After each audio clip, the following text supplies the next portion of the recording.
우리 마음을 한번 다짐하겠습니다. 주여 말씀하옵소서. 말씀대로 지켜 행하는 우리 모두가 되기를 축복합니다. 나눔지 다 가지고 계시죠? 오늘 설교 제목이 무엇입니까?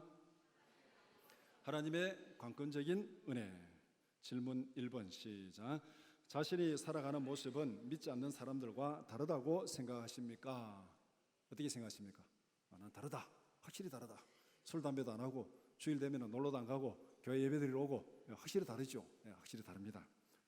근데 여러분 주위에 있는 다른 사람들이 볼 때 이 사람은 정말 예수 믿는 사람도 이렇게 다르다 이렇게 평가를 하십니까? 아니면 예수 믿는 너나 나나 별 차이 없네 혹시 이렇게 평가하십니까? 내 생각도 중요하지만은 옆에 있는 사람들이 나를 볼 때 뭔가 다르다고 평가할지 아니면 차이가 없다고 평가할지 그것도 굉장히 중요합니다. 그래서 우리가 나도 다르다고 생각할 뿐만 아니라 주위에 있는 사람들도 예수 믿는 사람 역시 다르다 이렇게 평가받는 우리 모두가 되기를 축복합니다. 질문 2번 시작. 왜 성도들의 삶이 믿지 않는 사람들과 달라야 된다고 생각합니까? 간단합니다. 목표가 다르니까. 우리의 목표가 다릅니다. 이 세상 사람들은 세상의 영광을 구합니다. 세상의 영광. 성경은 세상의 영광은 풀과 같고 풀의 꽃과 같다. 그런데 우리는 무엇을 추구합니까? 하나님의 나라를 추구합니다. 너희는 먼저 그의 나라와 그의 의를 구하라. 그리하면 이 모든 것을 너희에게 다 하시리라. 먼저 그의 나라와 그의 의를 구하라. 우리는 세상 영광 이전에 먼저 하나님의 나라를 구하는 목표가 다릅니다. 그리고 우리의 삶의 의미를 평가하는 기준이 다릅니다. 세상 사람들은 세상의 영광에 유익되는 것 이런 것 가지고 우리는 하나님의 말씀을 따라 살아가는 말씀이 우리의 삶의 모든 원칙이고 기준입니다. 그러니까 기준이 다르고 목표가 다르니까 우리가 살아가는 모습이 당연히 달라야 됩니다. 그런데 삶의 모습이 다르지 않다면 우리의 목표도 다르지 않은 거고 기준도 다르지 않은 거고 그러면 우리의 신앙의 근본적인 것을 한번 다시 돌아봐야 됩니다. 그래서 우리가 세상 사람들과 달라야 되는 이유는 목표가 다르고 삶을 평가하는 가치 기준이 다르다. 오늘 창세기 19장 12절에서 29절 말씀을 읽었습니다. 하나의 사건을 말씀하는데 극단적인 양면성을 보여주고 있습니다. 한편으로는 소돔 고모라가 심판을 받아서 멸망받는 사건을 말합니다. 다른 한편으로는 심판의 멸망 가운데서도 구원받는 사건을 말씀하고 있습니다. 이 두 가지 다 인간이 거역할 수 없는 하나님의 주권적인 행동입니다. 소돔 고모라의 심판도 롯의 구원도 인간이 거역할 수 없는 하나님의 주권적인 행동입니다. 하나님은 거역할 수 없는 강제적인 수단을 동원해서 롯을 구원하십니다. 이런 하나님의 행동을 우리는 하나님의 강권적인 은혜라 그렇게 얘기합니다. 하나님의 강권적인 은혜, 우리가 저항할 수 없는 은혜. 그래서 우리 켈빈 5대 교리 얘기할 때 불가항력적 은혜 그렇게 얘기합니다. 우리가 저항할 수 없는 은혜로 하나님께서 우리를 구원해 주신다. 강권적인 은혜로 하나님께서 우리를 구원해 주신다. 그렇게 말씀합니다. 오늘 본문의 결론도 보면은 하나님께서 강권적인 은혜로 롯을 멸망하는 가운데서 구원해 주셨습니다. 창세기 19장 12절에서 29절을 두 부분으로 나누어서 함께 살펴보고자 합니다. 첫 번째는 롯을 구출하심, 두 번째는 소돔 고모라를 멸하심. 첫 번째 롯을 구출하심입니다. 질문 11번 시작. 하나님의 사자들이 롯에게 알려준 소식은 무엇이었습니까? 롯이 살고 있는 소돔성을 멸망시키겠다. 왜냐하면 소돔성의 죄악이 너무 커서 이제는 더 이상 두고 볼 수 없는 지경에 이르렀다. 그렇기 때문에 소돔성을 멸망시키겠다. 이것을 지금 말했습니다. 그러면서 롯에게 어떻게 행동하라고 말합니까? 너에게 속한 모든 가족들을 성 밖으로 다 이끌어내라. 멸망당하는 소돔을 벗어나서 생명을 보존하라는 것입니다. 멸망 가운데서도 롯에게 구원의 방법을 알려주었습니다. 하나님은 심판 중에서도 믿음의 사람들을 반드시 구원하십니다. 아멘. 오늘 우리에게도 마찬가지입니다. 이 세상을 심판하실 때도 하나님은 믿음의 사람을 놓치지 않고 반드시 구원하십니다. 그러니까 예수님이 재림할 때 이 산으로 모여라 저 산으로 모여라 어디로 모여라 여기에 전혀 현혹될 필요가 없습니다. 우리가 믿음으로 살아간다면 우리가 어디에 있든지 하나님이 찾아서 구원하십니다. 홍수 심판 전에도 하나님께서 똑같이 예고하셨고 구원의 방법을 알려주셨습니다. 마지막 때도 마찬가지입니다. 하나님은 예고 없이 갑자기 심판하시는 분은 아니십니다. 하나님은 심판하시기 전에 여러 번 끈질기게 경고하십니다. 선지자들을 통해서, 말씀을 통해서 경고하시고 또 경고하십니다. 하나님의 말씀에 귀를 기울이고 구원의 길을 따라가는 우리 모두가 되기를 축복합니다. 하나님은 지금 이 시간도 말씀을 통해서, 성령을 통해서 우리에게 꾸준히 구원의 길, 진리의 길을 알려주고 들려주고 깨닫게 하십니다. 그 소리에 귀를 기울이고 말씀을 따라 구원의 길로 가는 우리 모두가 되기를 축복합니다. 질문 12번 시작. 하나님의 심판을 전하는 롯의 말을 들은 사람들은 어떻게 반응했습니까? 본문에 보면은 롯은 예비 사위들에게로 가서 천사들이 알려준 소식을 전했습니다. 사위들은 장인의 말을 심각하게 들었습니까? 아니면 무시했습니까?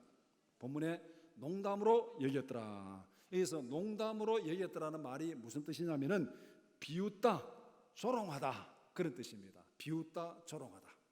이 장인이 와서 이 소돔이 멸망한다, 빨리 나가자. 그러니까 비웃고 조롱했습니다.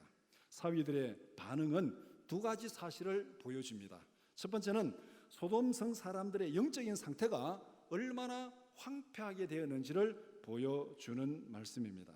노아의 홍수 때도 그랬습니다. 아무도 노아의 말을 듣지 않았습니다.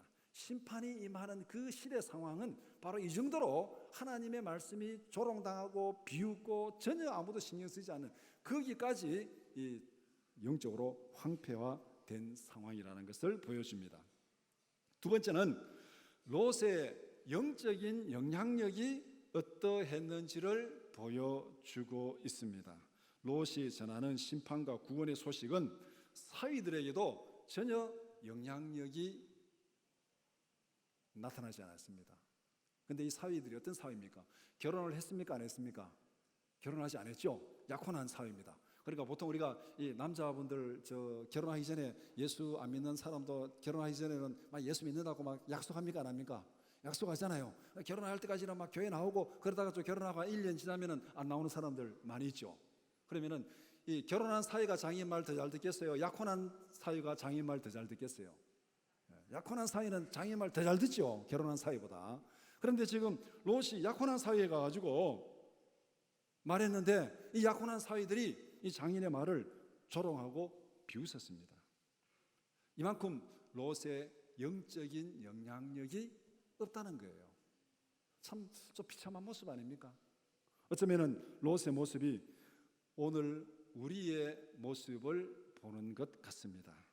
우리가 자녀들에게 믿음의 영향력을 얼마나 나타내고 있습니까? 우리가 결혼을 앞둔 그 자녀들의 배우자들에 대해서 우리가 얼마나 믿음의 영향력을 나타내고 있습니까? 오늘 우리 시대에 우리 슬픈 자화상을 여기에서 보는 것 같습니다. 그러나 우리가 여기서 실망하고 좌절하고 포기할 것이 아니라 그럼에도 불구하고 우리는 복음을 부지런히 전해야 됩니다. 듣든지 안 듣든지 조롱하든지 비웃든지 불문하고 우리는 복음을 부지런히 전해야 됩니다. 왜 그러냐면은 에스겔서 33장에 보면 이런 얘기가 있습니다. 선지자가 있고 거기 악인이 있습니다. 하나님께서 선지자에게 악인에 가서 구원의 복음을 전하라 그랬습니다. 그런데 만약에 선지자가 전하지 않았습니다. 전하지 않아서 악인이 멸망을 당하면은 어떻게 한다 그랬습니까? 악인은 자기 죄로 멸망을 당하고 선지자에게는 그 악인의 핏값을 찾으리라. 내가 전하라 했는데 너 안 전했으니까 내가 그 핏값을 너에게서 찾으리라. 그 다음에 선지자가 가서 전했습니다. 악인에게 전했는데 악인이 전혀 듣지도 않고 그래서 무시하고 멸망받았습니다. 하나님 어떻게 한다 그랬습니까? 악인은 자기 죄로 멸망받은 거다. 그러나 선지자에게는 너는 책임이 없다. 너가 할 일을 다 했다. 전하는 것이 너의 일이고 돌이키는 것은 그 사람의 일이다. 그러니까 너는 책임이 없다. 그렇게 말씀하고 있습니다. 오늘 우리에게도 마찬가지입니다. 세상이 듣든 안 듣든 안 들으니까 난 안 전할래. 이거는 우리의 잘못이라는 거예요. 듣든지 안 듣든지 전하는 것은 우리의 사명이다. 그래서 복음을 전하는 사명을 성실히 감당하는 우리 모두가 되기를 축복합니다. 자녀들에게 조롱을 당해도, 예비사회에게 조롱을 당해도 그래도 포기하지 말고 전하는 여러분들이 되기를 축복합니다. 질문 13번 시작. 하나님은 어떤 강제적 행동으로 롯을 구출하셨습니까? 멸망의 소식을 듣고도 미적거리는 롯의 손을 잡아서 강제로 이끌어내었습니다. 16절 말씀, 우리 16절 한번 같이 보겠습니다. 시작. 그러나 롯이 지체하며 그 사람들이 롯의 손과 그 아내의 손과 두 딸의 손을 잡아 인도하여 성 밖에 두니 여호와께서 그에게 자비를 더하심이었더라. 성 밖에 두었다.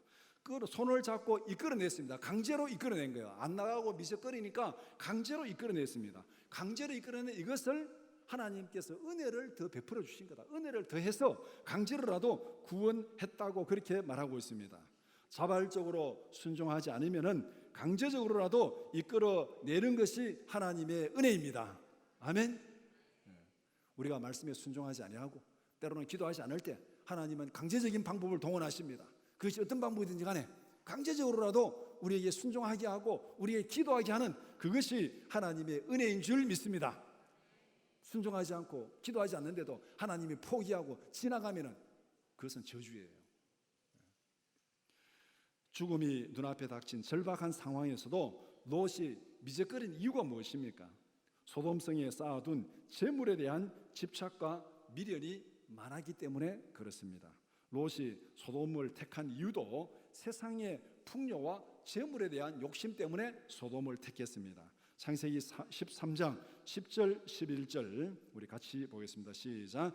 이에 롯이 눈을 들어 요단 지역을 바라본즉 소알까지 온 땅에 물이 넉넉하니 여호와께서 소돔과 고모라를 멸하시기 전이었으므로 여호와의 동산 같고 애굽 땅과 같았더라. 그러므로 롯이 요단 온 지역을 택하고 동으로 옮기니 그들이 서로 떠난지라. 소돔 땅을 보니까 애굽 같았더라. 물이 풍족하고 땅이 비옥하고 애굽과 같았더라. 세상에 풍요로운 곳, 세상에 풍요로운 곳. 롯이 소돔을 택한 이유는 바로 그것이었습니다. 풍요를 택한 거예요. 거기에 영적인 상태, 신앙적인 상태, 오늘로 말하면 믿음은 보지 않았습니다. 믿음은 보지 않고 세상의 조건만 본 거예요. 이게 롯의 선택입니다. 우리는 결혼할 때, 직장 구할 때 어떻게 하십니까? 믿음을 보십니까? 세상의 조건만 보십니까? 롯은 지금 소돔을 택할 때 믿음은 보지 않았어요. 영적인 상태는 보지 않았습니다. 세상의 조건만, 풍요만 본 거예요. 우리가 하나님의 인도하심에 따르지 못하는 가장 큰 이유가 무엇입니까? 죄로 물든 탐욕이 우리로 하여금 말씀에 순종하지 못하도록 방해하고 있습니다. 말씀대로 살아야지, 믿음대로 살아야지, 그런 결심은 자주 하는데 실제로 그대로 살아가지 못하는 이유가 뭐냐? 우리 안에서 죄에 물든 그 탐욕이 우리를 계속 방해하고 있습니다. 우리도 롯처럼 하나님의 강권적인 은혜가 아니면은 구원받을 수 없습니다. 하나님의 강권적인 은혜가 필요한 우리인 줄 믿으시기 바랍니다. 하나님이 강하게 역사하셔야 돼요. 성령이 우리를 강하게 역사해야 됩니다. 안 그러면은 우리는 죄에 빠지게 돼 있어요. 우리 안에 죄성이 있기 때문에 하나님 우리를 강하게 잡아주지 않으면은 우리는 언제든지 죄에 빠질 수 있고 타락할 수 있어요. 그러니까 우리의 이런 모습을 알고 하나님 내게 은혜를 주시고 성령으로 충만케 하셔서 세상에 물지 않고 세상의 유혹에 빠지지 않고 하나님의 뜻에 굳게 서게 해달라고 우리는 늘 매달려서 기도해야 됩니다. 두 번째, 소돔 고모라를 멸하심입니다. 질문 21번 시작. 하나님은 무엇으로 소돔 고모라를 멸하셨습니까? 유황불로 소돔 고모라를 완전히 태워버렸습니다. 노아 때는 홍수로 세상을 심판했습니다. 소돔 고모라는 불로 심판했습니다. 창세기 14장 10절에 보면은 소돔 고모라 지역은 역청구덩이가 많은 곳이었다 그렇게 말합니다. 역청구덩이가 뭐겠습니까? 오늘날 말하는 원유예요. 원유가 얼마나 많은 땅인지 그 흘러나와서 땅에 막 고여 있는 거예요. 고여 있는 거. 물이 막 고여 있듯이 역청이 석유가 막 거기에 고여 있는 땅이 소돔 고모라 땅이었다 그렇게 말하고 있습니다. 그런데 이 석유가 땅에 이 저수지처럼 호수처럼 고여 있는 그 땅에 하늘로부터 유황불이 소나기처럼 쏟아지면 어떻게 되겠습니까? 하늘의 불과 그 다음에 땅에 불이 붙었으니까, 기름에 불이 붙었으니까 땅의 불과 합쳐져 가지고 막 어떻게 탈지 여러분 충분히 상상이 되죠. 노아 홍수 때도 하나님께서 하늘에서 물을 내리고 비를 내리고 그 다음에 땅의 모든 샘 근원이 터지게 했다 그랬습니다. 그러니까 하늘의 물과 땅의 물이 섞여 가지고 막 온 천지가 홍수가 난 것처럼 소돔 고모라도 하늘의 불과 땅의 불이 막 같이 어울려 가지고 이렇게 지금 막 불이 붙은 거예요. 그러니까 소돔 고모라가 불로 멸망할 그 당시 상황은 우리 이제 쉽게 말하면 이 원유를 저장하는 이 원유 저장 탱크가 많이 있는 그곳에 막 미사일을 쏘가지고 막 포탄을 쏴가지고 막 폭발을 시켰습니다. 그럼 어떻게 되겠습니까? 막 폭발이 막 연쇄 폭발이 막 일어나겠죠. 소돔 고모라가 아마 그렇게 강력한 폭발이 거기에서 수도 없이 일어났을 것입니다. 그만큼 완벽하게 소돔 고모라를 완전 태워버렸다는 거예요. 나중에 아브라함이 보니까 옹기점에처럼 막 연기가 쫙 올라왔다. 완전히 막 그냥 이렇게 불로 싹 태워버린. 그래서 소돔 고모라가 얼마나 완벽하게 멸망했는지를 짐작하고 그 흔적이 지금도 남아있는 거죠. 소돔 고모라 지역이 우리가 흔히 말하는 사해바다 지역이라고 그래요. 사해바다 지역. 사해바다 지역은 이 사해바다 해수면이 지표보다 몇백 미터 낮습니다. 다른 해수면보다. 그만큼 푹 꺼진 땅이 되어버린 거예요. 불로 심판하고 그 안에 역청들이 폭발하고 해가지고 완전히 지면이 완전 내려앉은 그런 곳이 되고 말았습니다. 소돔은 원래 물이 풍부하고 비옥한 땅이었습니다. 앞에 13장 10절에서 읽은 대로 애국과 같이 물이 풍족하고 비옥한 땅이었어요. 그런데 롯은 가장 안전하고 가장 비옥한 땅을 선택했습니다. 인간적인 조건으로 보면은 손색이 없는 가장 좋은 것을 선택했어요. 그러나 죄가 번성하면은 그곳이 어디든지 간에 안전이 보장되지 않습니다. 왜냐하면은 하나님은 죄를 심판하십니다. 하나님은 죄를 대적하십니다. 하나님이 대적하는 불순종의 자리에서 돌아서서 하나님의 보호를 받는 순종의 삶을 살아가는 우리 모두가 되기를 축복합니다. 믿음을 무시하고 영적인 거 무시하고 세상 조건만 바라보고 하면은 거기에 죄가 번성하면은 그곳이 안전한 것이 아니라 하나님의 심판이 임하는 가장 위험한 곳이 바로 그곳이라는 거예요. 하나님이 보호하시는 곳이 가장 안전한 곳인 줄 믿습니다. 질문 22번 시작. 롯의 아내는 왜 구원받지 못했습니까? 뒤를 돌아보았기 때문에 구원받지 못하고 소금 기둥이 되었습니다. 17절에서 하나님께서 어떻게 행동해야 되는지를 구체적으로 말씀했습니다. 강제로 손을 잡아가지고 성 밖에 끌어내놓고 그 다음에 어떻게 하라고 말씀했습니까? 뒤를 돌아보거나 들에 머물지 말고 산으로 도망하여 멸망함을 면하라, 그렇게 말했어요. 돌아보지 말고 들에도 미적거리지 말고 빨리 산으로 도망해가지고 멸망함을 피하라. 여기서 그런데 롯의 아내는 하나님의 절박한 경고를 무시하고 뒤를 돌아보았습니다. 여기서 25절에서 뒤를 돌아보았으므로 이렇게 말하는데, 이 뒤를 돌아보았다는 말이 어떤 의미냐면은 골똘히 바라보다, 마음속에 간직하다, 그런 뜻입니다. 그러니까 단순히 호기심 때문에 한번 힐끗 돌아본 게 아니에요. 골똘히 바라보다, 마음속에 간직하다. 왜 이 롯의 처가 지금 이 절박한 상황 가운데서도 빨리 도망가지 않고 뒤를 돌아보면서 소돔성을 골똘히 바라보고 그 다음에 마음속에 간직하면서 그렇게 바뀌었습니까? 소돔성에 쌓아둔 재물에 마음이 빼앗겨서 하나님의 경고를 무시했습니다.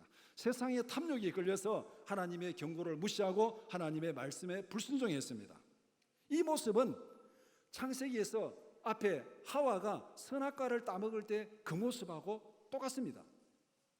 골똘히 바라보다, 마음에 간직하다. 하와가 선악과를 따먹기 전에 어떻게 했습니까? 그것을 보니까 어땠어요?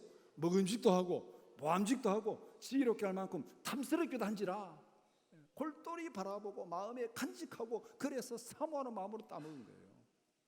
이 지금 이 롯의 아내가 뒤를 돌아다 보았다는 것도 바로 그런 의미가 있습니다. 소돔에서 쌓아놓은 그 재물이 너무너무 아까워서 그거를 사모하다가 거기에 너무 마음이 빼앗기고 집착이 생겨가지고 하나님의 말씀도 무시하고 그것을 바라보고 있었다는 것입니다. 결과적으로 롯의 아내는 하나님의 말씀을 믿지 않았습니다. 돌아보면 죽는다, 이 말 믿었으면 왜 돌아봤겠습니까? 그걸 못 믿은 거죠. 너무 탐심에 마음이 빼앗겨가지고 탐욕에 이끌려서 하나님의 말씀을 무시했습니다. 롯의 아내처럼 하나님을 믿지 않고 불순종하는 사람들은 구원에서 제외될 수밖에 없습니다. 그런 사람들은 멸망받을 수밖에 없습니다. 이 하나님의 기준은 옛날이나 지금이나 마찬가지입니다. 믿음으로 구원받는 줄 믿습니다. 우리는 하나님의 말씀에 순종해야 돼요. 세상에 그 어떤 귀한 것보다도 말씀에 순종하는 것이 우선이 되어야 됩니다. 그것이 생명의 길이고 그것이 구원의 길입니다. 질문 23번 시작. 롯이 구원받는데 중요한 역할을 한 사람은 누구였습니까? 아브라함의 기도가 결정적인 역할을 했다고 성경은 분명히 말씀하고 있습니다. 우리가 본문에서 유추해가지고 아마 롯이 구원받은 아브라함의 기도 때문에 구원받았을 거다 이렇게 유추한 것이 아니고 본문이 분명히 말씀하고 있습니다. 우리 29절 말씀 한번 같이 읽어보겠습니다. 하나님이 그 지역의 성을 멸하실 때 그 롯이 거주하는 성을 엎으실 때에 하나님이 아브라함을 생각하사 롯을 그 엎으시는 중에서 내보내셨더라. 아브라함을 생각하사 그 소돔을 멸망시키는 가운데서 롯을 내보내시고 구원했다 그렇게 말하고 있습니다. 앞에 18장에 보면은 아브라함은 하나님께 항변하면서 조카 롯을 위해서 기도했습니다.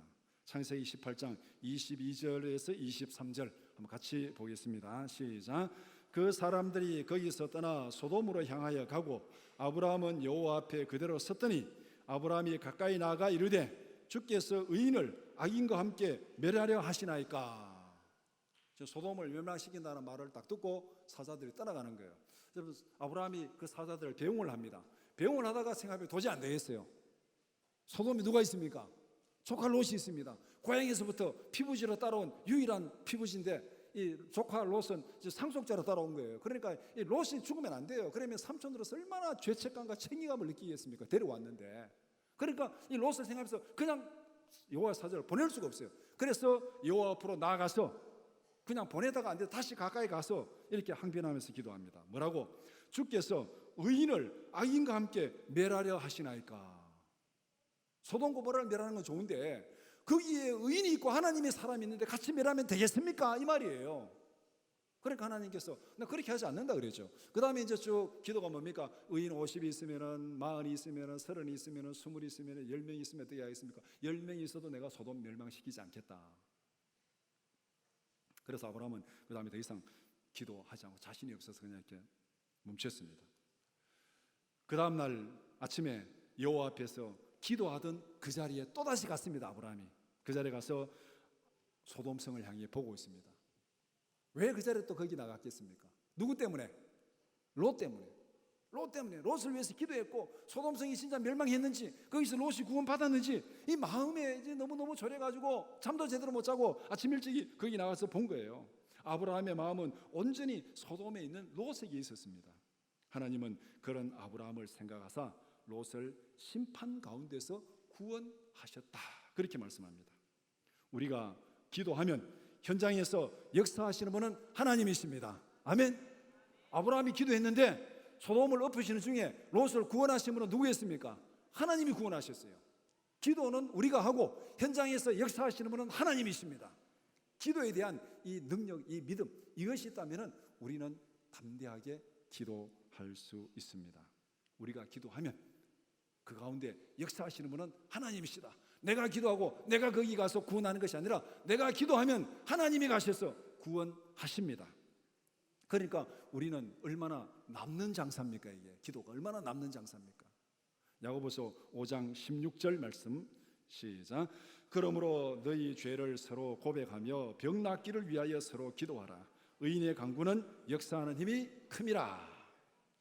우리 믿음의 공동체가 어떻게 기도로 서로 든든히 세워져 가야 되는지를 분명히 말씀하고 있습니다. 우리 모두가 서로를 위해서 기도하는 기도의 동력자로 든든히 세워져가는 우리 모두가 되기를 축복합니다. 하나님께서 이 땅에 믿음의 공동체를 주신 이유가 바로 여기에 있습니다. 서로 즐거운 시간 보내고 교제하는 것도 중요하고 다 중요하지만 제일 중요한 것은 서로를 위해서 기도하고 하나님 앞에서 믿음으로 든든히 세워져가는 것, 이것이 우리에게 제일 중요한 것입니다. 롯은 바로 이런 아브라함의 기도로 구원받았습니다. 오늘 우리가 생명을 품고 기도하는 그 기도를 통해서 하나님께서 택하신 백성을 구원하실 줄 믿습니다. 말씀을 정리해 봅시다. 죄인은 스스로 하나님을 찾을 수도 없고 믿을 수도 없습니다.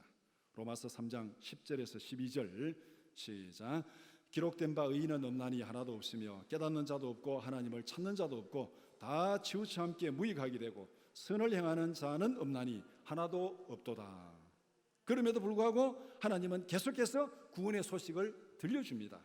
율법을 주시고 선지자들을 보내시고 독생자를 보내시고 전도자들을 보내시고 말씀을 주시고 계속해서 들려주십니다. 그 이유가 무엇입니까? 멸망의 길에서 돌아서서 하나님을 믿고 구원받으라는 것입니다. 우리는 예수 그리스도를 믿음으로 구원받습니다. 이 사실을 확실히 인정하십니까? 예수를 믿음으로 구원받습니다. 다른 방법으로 구원받는 게 아니라 예수를 믿음으로 구원받습니다. 의로운 행위로 구원받는 것이 아닙니다. 우리를 위해서 십자가에서 대신 죽으신 예수를 믿는 믿음으로 구원받습니다. 이 믿음이 있어야 구원받는 거예요. 그런데 이 믿음은 스스로 생겨나는 것도 아니고 스스로 깨닫는 것도 아니에요. 죄인은 이 믿음을 깨달을 수가 없습니다. 이것을 믿을 수가 없어요. 왜? 이 십자가의 복음을 전하면은 멸망하는 자들에게는 미련한 것이요, 앞에서 롯의 사위들이 비웃고 조롱했던 것처럼 오늘 우리가 이 복음을 전하면은 미련한 것으로 비웃고 조롱합니다. 그러나 구원을 얻는 우리에게는 복음이 뭐라고요? 하나님의 능력이라. 하나님의 능력이라. 믿음은 저절로 깨닫는 것이 아니고 믿음은 들음에서 나는 거예요. 들음에서 나는 거예요. 그러니까 계속 들려주는 거예요. 들려주는 거. 로마서 10장 17절 말씀 시작. 그러므로 믿음은 들음에서 나며 들음은 그리스도의 말씀으로 말미암았느니라. 우리가 믿음으로 구원받는데 믿음은 스스로 깨닫는 것도 아니고 스스로 생겨나는 것도 아니고 들음에서 난다. 그러니까 하나님께서 율법을 주시고 선지자를 보내시고 독생자를 보내시고 전도자들을 보내시고 오늘도 성도들을 통해서 많은 사람들이 계속 들려주라고 하는 이유가 바로 여기 있는 거예요. 믿음으로 구원받는데 그 믿음은 들음에서 난다. 들음은 예수 그리스도의 말씀으로 말미암는다. 우리가 복음을 들려줘야 될 이유가 바로 여기에 있습니다. 우리의 사명은 구원의 소식을 들려주는 것입니다. 때를 얻든지 못 얻든지 듣든지 안 듣든지 무조건 들려줘야 됩니다. 그리고 그들의 구원을 위해서 기도해야 됩니다. 아브라함이 롯을 위해서 기도했던 것처럼 아브라함이 소돔에 가진 않았습니다. 가지고 막 롯을 끌어오진 않았습니다. 그런데 아브라함은 하나님 앞에서 기도했습니다. 롯의 구원을 위해서. 우리의 사명은 들려주고 권하고 기도하는 거기까지 우리의 사명입니다. 우리는 들려주고 권하고 기도하는 데까지. 우리가 들려주고 권하는 수단들 오늘 우리에게 많잖아요. 전화도 있고 문자도 있고 카톡도 있고 여러 가지 수단이 많이 있습니다. 옛날은 찾아가야 되잖아요. 찾아가야 되도 요새는 찾아가지 않고도 이 수단들이 많이 있습니다. 이 수단들 뭐 이렇게 엉뚱한 데 쓰면은 나쁜 일이 되겠지만은 정말 이 좋은 일에 우리가 쓸 수 있잖아요. 들려주고 권하고 기도하는 데까지, 여기까지가 우리의 할 일입니다. 그 다음은 하나님이 하실 일입니다. 우리가 들려준 복음을 통해서 그들의 마음속에서 역사하시는 분은 성령이십니다. 이것이 죄인을 구원하시는 하나님의 계획입니다. 너희들은 들려주라. 들려주면은 그 다음에는 내가 알아서 하겠다. 이것이 하나님께서 우리에게 명령하신 것이고 하나님의 구원 계획이에요. 고린도전서 1장 21절 말씀 같이 보겠습니다. 시작. 하나님의 지혜에 있어서는 이 세상이 자기 지혜로 하나님을 알지 못하므로 하나님께서 전도에 미련한 것으로 믿는 자들을 구원하시기를 기뻐하셨도다. 하나님께서 어떻게 구원합니까? 세상이 복음을 스스로 깨달을 수가 없어요. 그러니까 전도에 미련한 것으로, 미련하게 보일지 모르지만은 너희들이 들려주라. 들려주면은 하나님이 거기에 역사해서 하나님의 능력으로 구원한다는 거예요. 그러니까 십자가의 복음이 멸망하는 자들에게는 미련한 것이고 구원을 얻는 우리에게는 하나님의 능력이 되는 줄 믿습니다. 왜? 그 말씀을 들려줄 때 그 들려진 말씀을 통해서 하나님이 역사하시고 성령이 역사하시기 때문에 전도에 미련한 것지만은 그러나 그것이 하나님의 능력입니다. 하나님의 구원 계획을 바로 깨닫고 세상에 복음을 들려주는 신부르꾼의 사명을 잘 감당하는 우리 모두가 되기를 축복합니다.